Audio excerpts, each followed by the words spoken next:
할렐루야. 지금도 살아계셔서 우리 가운데 함께 하시는 아버지 하나님, 감사와 영광을 돌려드립니다. 오늘도 수요 저녁 예배 시간을 저희들 기억하여 구별할 수 있도록 부르신 은혜에 감사드립니다. 이 시간도 이 예배의 자리에서 살아계신 하나님을 느낄 수 있기를 소망합니다. 우리 가운데 찾아오시는 하나님, 찬송 가운데, 기도 가운데, 말씀 가운데 만날 수 있도록 은혜 허락하여 주시옵소서. 매일매일의 삶을 살아가면서 저희들이 경험하는 인간의 한계가 있음을 고백합니다. 연약함이 있음을 고백합니다. 때로는 우리의 마음이 아프고, 때로는 우리의 육신이 질병으로 인하여 약함을 경험할 때 다시금 우리는 전능하신 하나님을 의지하고 바라보게 되는 줄 믿습니다. 이 시간 저희들의 안에 있는 모든 연약함을 가지고 하나님 앞에 있는 모습 그대로 나아와 싸우니 하나님 저희 모두를 긍휼히 여겨 주시옵소서. 하나님 원하옵기는 저희 마음과 또한 모든 몸의 상처를 어루만져 주셔서 치유해 주시기를 간절히 원합니다. 모든 질병으로부터 자유할 수 있도록 은혜 허락하여 주시고, 또한 모든 삶의 문제로부터 우리의 마음이 근심하고 때로는 걱정하고 두려워하는 가운데 있을 때 주님 그때에도 저희들에게 능력을 더하여 주셔서 하나님으로 인하여 다시금 담대히 일어설 수 있는 은혜를 저희들에게 회복하여 주시기를 소망합니다.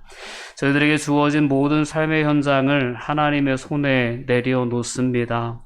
자녀들의 문제도, 때로는 직장과 사업장의 문제도, 때로는 복잡한 인간관계의 문제도 오직 하나님의 주권에 기대어 서기를 원합니다. 하나님 붙잡아 주시고 우리가 늘 기도하며 삶의 현장에 나아갈 때 그 안에서 하나님의 살아계심을 느끼며 승리하는 삶의 열매들을 거둘 수 있도록 하나님 축복하여 주시옵소서. 오늘도 예배의 자리에서 우리에게 허락하신 말씀 앞에 겸손히 서기를 원합니다. 오늘도 이 말씀을 통하여 저희들의 마음을 만져주시고 저희들의 삶을 돌아볼 수 있도록 은혜 허락하여 주시옵소서. 더 나아가 하나님 기쁘시게 해드리는 그러한 삶의 결단을 가지고 삶의 현장을 향하여 나아갈 수 있도록 붙잡아 주시옵소서. 예수님의 이름으로 기도하옵나이다. 아멘. 다 같이 성경 말씀 에베소서 6장 1절에서 9절까지의 말씀 보시겠습니다. 네, 찾으셨으면 한 절씩 교독하여 봉독합니다. 자녀들아 주 안에서 너희 부모에게 순종하라. 이것이 옳으니라.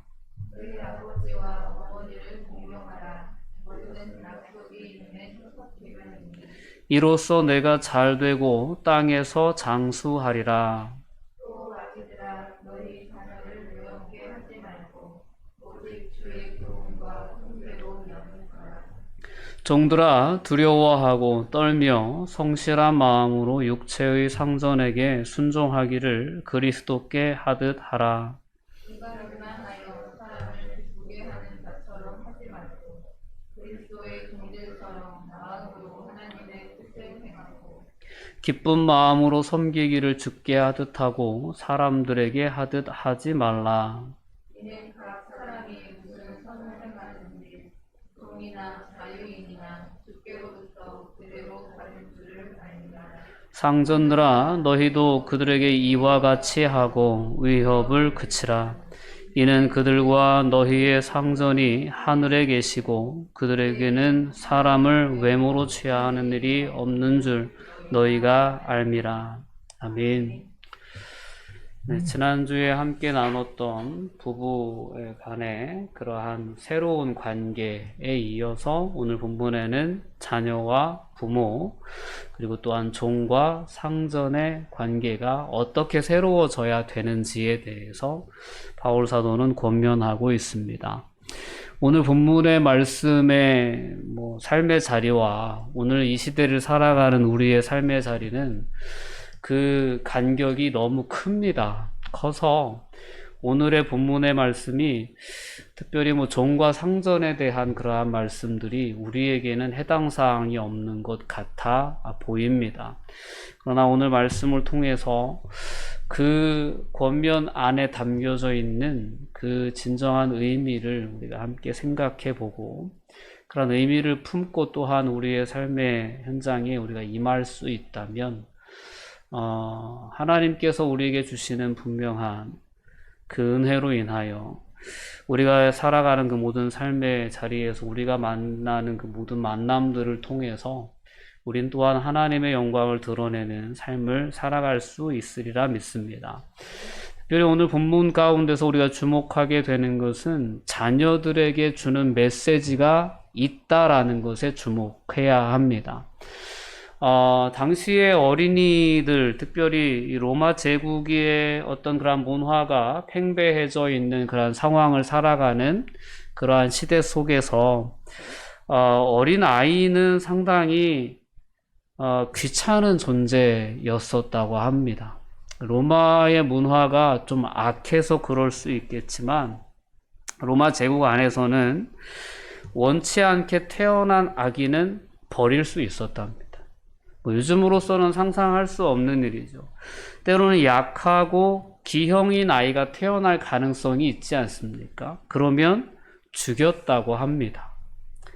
그리고 정상적인 건강한 아이로 태어났다고 해도 당시에 사람들이 워낙 자유분방한 삶을 살다 보니까 자유로운 어떤 그러한 교제에 걸림이 된다고 해서 상당히 귀찮고 성가신 존재로 아이들을 여겼다라는 것입니다.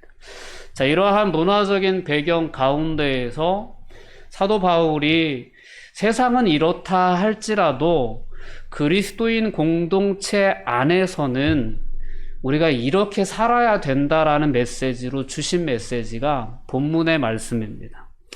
우리가 오늘 21세기를 살아가면서는 이와 같은 말도 안 되는 그러한 1세기 때의 어떤 로마 제국 안에서의 그런 문화를 우리는 상상할 수도 없죠. 근데 오늘 우리가 사는 세상 가운데 너무나 끔찍한 아동학대 범죄들이 많이 일어나는 것을 본다면 어느 시대에나 약자에 대한 그러한 강한 자의 폭력과 그런 억압은 늘 있어 왔던 것이 아닌가라는 생각을 또한 해보게도 됩니다. 어쨌든 교회라는 공동체, 예수 그리스도의 은혜로 말미암아서 새로운 삶을, 즉 거듭난 삶을 살아가는 그러한 믿음의 공동체 안에서는 예수님께서 말씀하셨던 것처럼 어린아이들이 내게 오는 것을 용납하고 금지하지 말아라. 하나님의 나라가 이런 자의 것이니라. 누구든지 내 이름으로 이런 어린아이 하나를 영접하면 그것은 곧 나를 영접함이다 라는 그러한 말씀이 어느덧 초대 교회 안에, 에베소 교회 안에는 그 말씀이 자리가 잡혀 있었다는 사실을 오늘 본문을 통해서 우리는 알 수 있는 거죠. 에베소 교회에 주는 권면들 가운데 아내들아, 남편들아, 그 다음에 자녀들아, 자녀들에게 주는 권면이 있었다는 것은 자녀들이, 어린 아이들이 교회의 일원이 돼 있었다라는 것을 알 수 있는 부분입니다. 자녀들에게 주는 메시지는 너희 부모에게 순종하라는 메시지입니다. 너희 부모에게 순종하는데 주 안에서 순종하라는 그러한 메시지를 오늘 본문은 담고 있습니다. 그러면서 가장 먼저 순종하라는 그 권면의 근거로서 이것이 옳다라는 그러한 말씀을 합니다. 이 옳다라는 말씀은 의롭다라는, 그것이 어느 시대에나 어느 문화권 안에서나 보편적으로 부모를 공경하는 것, 부모에게 순종하는 것은 종교를 떠나서 어떤 문명권을 떠나서 부모에 대한 권위를 인정하는 사회가 안정된 사회다. 그렇기 때문에 어느 문화권에서나 보편적으로 부모에 대해서 순종하는 것은 그것은 의로운 것이다, 옳은 것이다 라는 것이 첫 번째 근거고요. 두 번째 2절 말씀을 통해서 보면 이것이 또한 약속이 있는 첫 계명이기 때문에 너희는 너희 아버지와 어머니를 공경해야 된다. 즉 순종하는 것에서 그치지 않고 공경해야 한다. 이 공경이라는 표현은 마치 하나님을 공경하라는 그러한 어떤 단어와 똑같은 의미의 그러한 경중으로 그렇게 부모님을 공경할 것에 대해서 바울은 그렇게 권면하고 있습니다. 그리고 이러한 계명은 10계명에서 5번째 계명에 해당하는 거죠. 특별히 유대인들은 모세가 시내산에서 받은 10계명을 하나님이 2 돌판에 기록해서 이제 주시잖아요.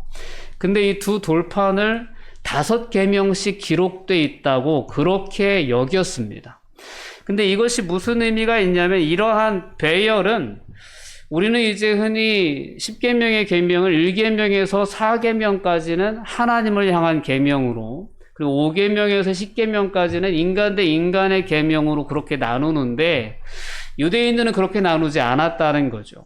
그러니까 5계명을 하나님을 향한, 하나님과의 관계 안에 있는 그러한 계명으로 그렇게 묶어서 여길 정도로 부모를 공경하는 것은 하나님에 대한 의무로 그렇게 포함시켰던 그러한 문화가 유대인의 문화였다라는 것입니다. 자, 이렇게 하나님의 권위와 사랑을 전달해주는 통로로서 부모님은 아이들에게 하나님을 알게 해주는 통로로서 하나님과 같은 그러한 권위로 하나님 부모를 공경하라는 메시지를 이제 바울은 2번째 이제 근거로, 말씀의 근거로 해서 자녀들에게 주고 있는 것입니다. 특별히 약속이 있는 첫 계명이다라고 소개를 하면서 그 약속에 대해서 이는 내가 잘 되고 땅에서 장수하리라 라는 그러한 약속까지 언급해 주면서 자녀들이 가정 안에서 아버지나 어머니를 공경하는 삶에 대해서 바울은 먼저 권면을 해주고 있는 것입니다. 그리고 마지막 오늘 우리가 살펴볼 것이 주 안에서라는 표현입니다. 주 안에서라는 표현은 우리에게 상당한 그런 아주 중요한 의미가 있는 표현입니다. 주 안에 있지 않으면 솔직히 오늘 이제 이 본문의 권면을 받을 수도 없는 거죠. 오늘 바울 사도가 에베소 성도들에게 이와 같은 서신을 통해서 권면을 주고 있는 것은 그들 모두가 주 안에 있기 때문입니다. 주 안에 있는 모든 사람들, 주 예수 그리스도 안에서 부모에게 순종해야 된다라는 메시지입니다. 이 안에는 순종해야 할 대상이 그 1순위가 바로 예수 그리스도라는 사실을 분명히 담고 있는 메시지입니다. 때로는 우리가 신앙생활을 하다 보면 믿지 않는 부모님, 믿지 않는 가정에서 자녀들이 먼저 하나님을 알게 되고 예수를 믿게 되는 그러한 경우들을 봅니다. 부모의 반대에 부딪혀서 신앙생활하기가 상당히 힘겨운 그러한 상황을 이제 요즘도 그런 어떤 어려움을 겪는 분들이 있을 수 있지만 과거에는 상당히 그런 사람들이 많았어요. 그런 요즘 이제 어느 정도 기독교 문화가 우리나라만 해도 좀 많이 이렇게 보편화되었지만 저희 어릴 때만 해도 기독교라는 종교, 그리고 기독교라는 종교를 접하는 것이 시골 동네에서는 상당히 소수의 가정들이 기독교인이었고, 그래서 기독교인 가정에서만 나오는 아이들보다는 이제 기독교인이 아닌 그러한 일반 가정에서, 믿음이 없는 가정에서 나오는 학생들이 상당히 많았죠. 그래서 학생회나 중고등부나 청년부 모임을 하다 보면 그 중에는 더러 부모님의 핍박을 받으면서 신앙생활하는 그러한 성도들이, 학생들이 꽤나 있었습니다. 근데 그때 이제 많이 이제 우리가 나누었던 그러한 주제가 주 안에서의 순종이라는 그러한 부분이었습니다. 우리가 순종의 주체가 둘입니다.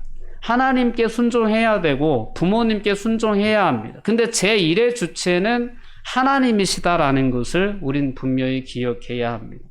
주 안에서라는 것은 그런 어떤 복음의 내용을 담고 있는 부분입니다. 또한 주 안에서라는 그러한 표현은 자기 중심주의적인 어떤 그러한 성격, 자기 중심성을 제거하고 이제는 온전히 하나님의 사랑 안에서, 그리스도의 사랑 안에서 부모를 공경한다라는 의미가 있습니다. 부모에게 그러한 권위가 있으니까 마지못해 억지로 순종하기보다는 부모에게 순종하는 것도 역시 주님께 순종하듯이 하라는 그러한 개념이 주 안에서라는 그 부분에 담겨져 있는 의미입니다. 우리는 사회적인 통념으로서 그것이 옳기 때문에, 때로는 율법을 통해서 하나님께서 명령하셨기 때문에, 때로는 주 안에서라고 하는, 즉 예수 그리스도를 믿는 믿음 안에서 우리가 새롭게 거듭났기 때문에 우리는 보다 더 온전한 순종으로, 온전한 공경으로 우리의 부모와의 관계를 맺어 나가야 된다는 것이 바울 사도의 권면이었습니다. 오늘 부모에게 이어서 주는 권면은 자녀들을 노엽게 하지 말라는 권면입니다. 자녀를 노엽게 하지 말라라는 그러한 권면 안에 담겨져 있는 의미는 화나게 하지 말라, 분개하게 하지 말라, 격앙시키지 말라라는 것입니다. 자, 왜 어떤 경우에 자녀가 노엽게 될까라는 것입니다. 독단적이고 불친절한 그러한 태도로 자녀를 대한다는 것은 자녀의 마음 가운데 분노의 감정을 품게 하는 결과를 초래합니다. 이것은 결코 결과적으로는 부모와 자녀와의 관계를 어긋나게 만드는 그러한 결과를 초래할 수밖에 없습니다. 오늘 바울 사도는 당시에 가장이 지니고 있었던 부모의 권위가 상당히 컸던 시대였죠. 앞서 말씀드렸던 것처럼 마음에 안 들면 버릴 수도 있고, 때로는 흠이 있으면 죽일 수도 있고, 때로는 귀찮은 존재로 여겨지던 그런 시대에 부모의 권위는 정말 엄청난 권위였거든요. 근데 그 권위를 제한시키고 있는 것이 바울 사도의 권면의 가장 중요한 부분입니다. 너희 마음대로 대하지 말고, 너희 감정대로, 너희 독단적으로 대하지 말고, 자녀를 대할 때 그들의 인격과 또한 그들의 개성을 존중해 주면서 그들이 노여워하지 않을 수 있도록, 그들이 분을 내지 않을 수 있도록 너희에게 가지고 있는 그 부모로서의 권위를 자제해야 된다라는 것이 바울 사도의 권면이었습니다. 그리고 그리스도인 부모들이 오직 해야 할 것이 있다면 주의 교훈과 훈계로 양육하는 것이다라는 거죠. 부모가 원하는 방향대로, 부모가 원하는 어떤 그런 가치관대로 자녀를 세우기 위해서 다그치고 또한 징계하고 이럴 것이 아니라, 부모가 자녀를 양육해 나가야 할 방향을 바울 사도는 분명히 정해준 거죠. 오직 주의 교훈으로만 가르쳐라. 주의 교훈으로. 그리고 훈계로 양육하라라는 표현은 자녀가 잘못된 길로 나아갈 때는 분명하게 훈계해서, 즉 징계해서 그를 주의 뜻 안에, 주의 교훈 안에 설 수 있도록 하는 것이 부모의 책임이다라는 그러한 권면의 말씀입니다. 지난주에 우리가 부부와의 관계 가운데에서도 우리가 나눈 부분이지만, 당시에 강한 자의 입장에 있었던 남성들, 또한 권위가 있었던 부모에게 주어지는 바울 사도의 권면은 책임에 대한 강조가 큽니다. 남편은 아내를 사랑으로 대해야 돼요. 책임져야 됩니다. 아내가 더욱더 성숙한 사람이 될 수 있도록, 아름다운 인격체로 서갈 수 있도록 그를 지키고 보호하고 그의 모든 부분을 책임져야 할 권리가 남편에게 있듯이 부모에게 있는 권리도 마찬가지입니다. 부모는 자녀들이 주의 교훈으로 성장해 나갈 수 있도록 그를 훈계하는 것이 부모의 막중한 책임이다라는 것입니다. 괜한 자신의 어떤 목적대로 자녀를 움직이려고 자녀의 그 개성을 무시한 채, 자녀의 의견을 무시한 채 분노의 감정을 쌓게 하지 말고, 부모가 해야 할 일이 있다면 주의 교훈으로 그들을 훈계하는 것, 그것이 부모의 사명이고 부모의 책임이다라는 거죠. 오늘 이러한 어떤 그리스도인 가정에 주어졌던 권면의 말씀은 당시에 이 자녀들, 특별히 아이의 인격이, 아이의 인권이 형편없던 그러한 시절에 상호 동등한 그러한 어떤 인권을 인정해주는 그러한 계명이었다라고 볼 수 있습니다.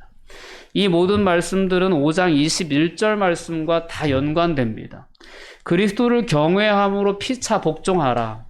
부부간에도 그렇고 부모와 자녀와의 간의 관계도 바로 그렇다라는 것을 우린 분명히 기억해야 합니다.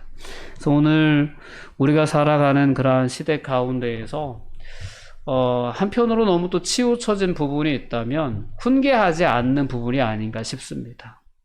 그러니까 훈계하지 않고 자녀가 원하는 대로 또한 내버려 두다 보니까 그리스도인 가정 안에서도 주의 교훈으로 자라나지 못하는 그런 안타까운 상황들이 발생하고 있지 않나 싶습니다. 이러한 바른 자녀 교육이, 그래서 주의 교훈으로 자녀들이 서가는 그러한 가정들이 우리 한길교회 모든 그런 가정들이 될 수 있기를 바랍니다. 5절에서 9절까지의 내용은 종과 상전에 대한 내용입니다. 왜 이것이 가정에 대한 말씀과 붙어 있을까라는 걸 생각해 볼 필요가 있습니다. 당시에 어느 정도 보편적인 어떤 그런 경제적인 수준에 있는 사람들의 가정에는 다 종이 있었습니다. 요즘과의 어떤 그런 시대적인 차이가 많이 이제 나는 거죠. 종들이 다 보편적으로 있었다라는 거죠. 당시에 이제 그리스도인 가정 안에도 이러한 종들이 있는 가정들이 많이 있었다라는 거죠. 그래서 가정 안에 종들이 있다 보니까 이것이 어떤 사회적인 어떤 그러한 규범으로 주어졌다라기보다는 가정을 위한 규범 안에 종과 상전의 개념이 들어오게 되었다라는 거죠. 종들에게 먼저 주어지는 권면입니다. 오늘 본문에 보면 5절에서 9절까지의 내용 중에 종들에게 주어지는 권면이 8절까지 있고 9절은 한 절이 이제 상전들에게 주어지는 권면입니다. 상대적으로 내용으로 보면 종들에게 주는 권면이 상당히 많아 보여요. 그러나 그 경중을 따질 때 누구에게 주어지는 계명이 더 무거웠을까라는 걸 생각해 봐야 합니다. 종은 당시에 어린아이보다도 더 취급이 이제 물건 취급을 당했던 그러한 어떤 인권, 인격 그런 거 전혀 존중받지 못했던 그러한 시대의 사람들이죠. 근데 종들에게 먼저 바울이 주는 권면을 우리가 생각해 보면 아까 어린아이와 경우에 마찬가지로 에베소 교회 안에는 종이지만 종의 신분을 가지고 있지만 교회 공동체 안에 들어와 있는 그러한 사람들이 있었다는 것을 볼 수 있죠.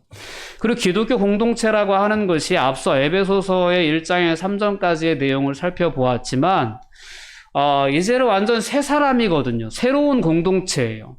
유대인과 이방인의 구별도 없고 주인과 종의 구별도 없고 남자와 여자의 구별도 없습니다. 나이가 많고 어리고의 구별도 없는 공동체가 새로운 인류로 형성된 새로운 교회 공동체거든요. 그러다 보니까 교회 안에서는 예수 그리스도 안에서 누구나 다 형제 자매가 된다라는 것이 복음의 본질적인 내용입니다.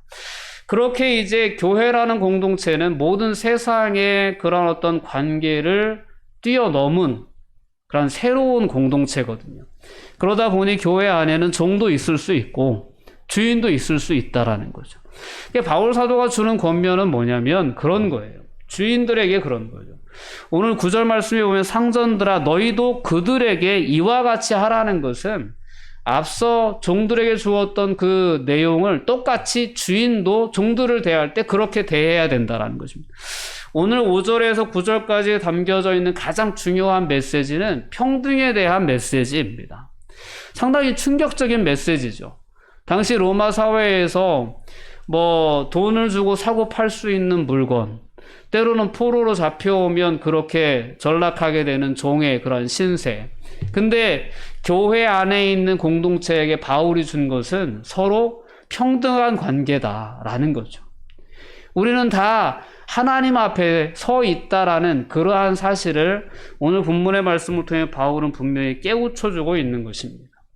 우리는 남편과 아내의 관계나 때로는 자녀나 부모의 관계나 때로는 주인과 종의 관계를 떠나서 우리 모두는 다 하나님 앞에 하나님의 자녀로 서 있다는 것을 먼저 의식해야 된다라는 것이 바울이 주고자 했던 메시지였습니다.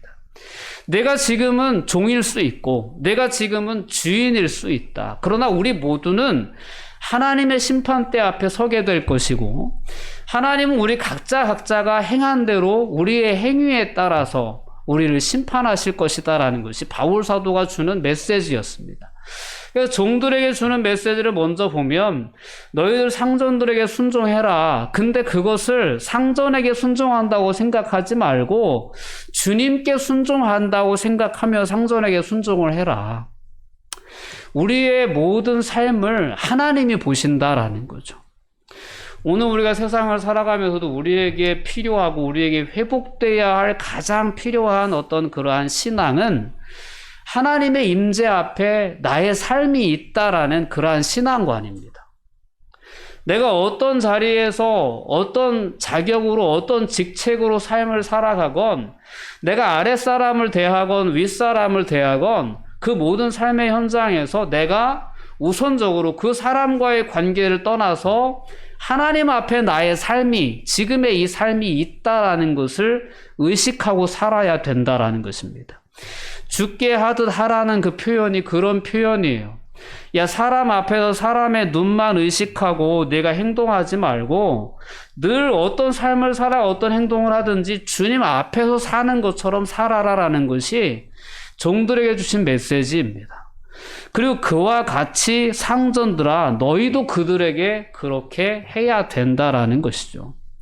상당히 충격적인 메시지를 담고 있는 것이 종과 상전의 관계에 대한 메시지입니다. 그러면서 상전들에게 준 것이 위협을 그치라는 거예요. 주인이 가장 써먹기 좋은 것이 위협이었습니다. 맞는다, 죽는다. 그러면서 종을 부려온 거예요. 그 종의 입장에선 죽지 않기 위해, 맞지 않기 위해 주인에게 순종했던 거죠. 근데 그러한 관계를 떠나서 종들은 주를 대하듯 순종하고 또한 주인들 역시 그들을 위협하는 것을 더 이상 하지 말고 그치라는 거죠. 멈추라는 거죠. 그들을 동일한 형제로 여기라는 것이 바울 사도가 당시에 교회 안에 속해 있던 주인들에게 주셨던 메시지였다라는 것입니다. 당시의 교회 공동체가 얼마나 놀라운 복음의 공동체였을까를 상상해 보게 됩니다. 자녀들이 존중받는 그러한 공동체, 종들이 주인과 평등한 관계에 설 수 있는 그러한 공동체, 그러한 공동체가 초대교회 공동체의 모습이었다라는 것입니다. 오늘 우리는 이러한 어떤 사회 속에 있지 않지만 우리에게 여전히 필요한 삶의 태도를 오늘 본문의 말씀을 통해서 우리는 분명히 깨닫게 됩니다. 우리가 누군가에게 고용되어서 누군가를 위해서 일을 할 때 우리에게는 의무도 있고 권리도 있어요. 우리는 일을 하는 대신 임금을 받을 권리가 있습니다. 고용된 순간 그 사업자를 위해서 일해줘야 할 의무가 있습니다. 의무만 주장하는 것, 권리만 주장하는 것은 잘못된 거예요. 의무를 성실히 이행한 다음에 권리를 기대할 수 있는 것이 기독교인의 마땅한 삶의 방식이 되어야 된다라는 것이죠. 때로는 누가 지켜보는 사람이 있을 때만 열심히 하는 척이 아니라 모든 삶의 현장에서 주님을 대하듯이 주님 앞에서 내가 삶을 살아간다고 생각하면서 그러한 삶을 살아가는 것이 그리스도인들이 이 땅 가운데 보여주어야 할 삶의 모습이다라는 것입니다. 여러분, 우리가 어떻게 살아가는지, 우리가 얼마나 정직하게 삶을 살아가는지는 다 압니다. 하나님도 아시고 사람들도 압니다. 그 세상을 살아가는 모든 관계 속에서 성실한 사람, 열정이 있는 사람들이 세상에서는 존중받고 세상에는 대접받습니다. 그와 같은 모습들이 솔직히 하나님이 보시기에도 똑같습니다. 우리가 얼마나 정직한 삶을 살아가느냐를 하나님은 보신다라는 것입니다. 오늘 말씀을 통해서 우리는 분명히 기억할 수 있어야 합니다. 9절 후반부에 보면 너희의 상전이 하늘에 계시고 그에게는 사람을 외모로 취하는 일이 없는 줄 너희가 알미라 라고 얘기합니다. 하나님은 사람을 외모로 취하시지 않습니다. 우리가 얼마나 진정으로 부모를 대하는지, 얼마나 사랑으로 부부를 대하는지, 얼마나 진정한 마음으로 또한 정의로운 마음으로 우리가 사회생활에 임하는지 이 모든 부분에 대해서 하나님은 우리의 그 내면을 보신다는 거죠. 진심을 보신다는 거죠.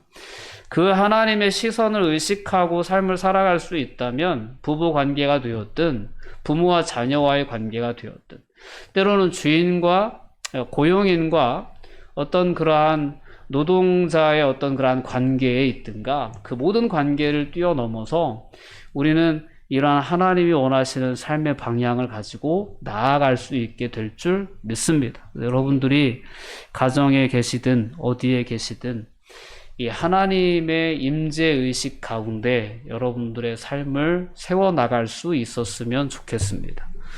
주님 오시는 그날까지 그러한 삶의 모습을 통해서 우리가 하나님의 영광을 돌려드리고 교회 공동체가 참 아름다운 공동체라는 것을 우리의 삶을 통해서 분명히 증거할 수 있는 그런 은혜가 있기를 주님의 이름으로 권면드립니다. 기도하시겠습니다.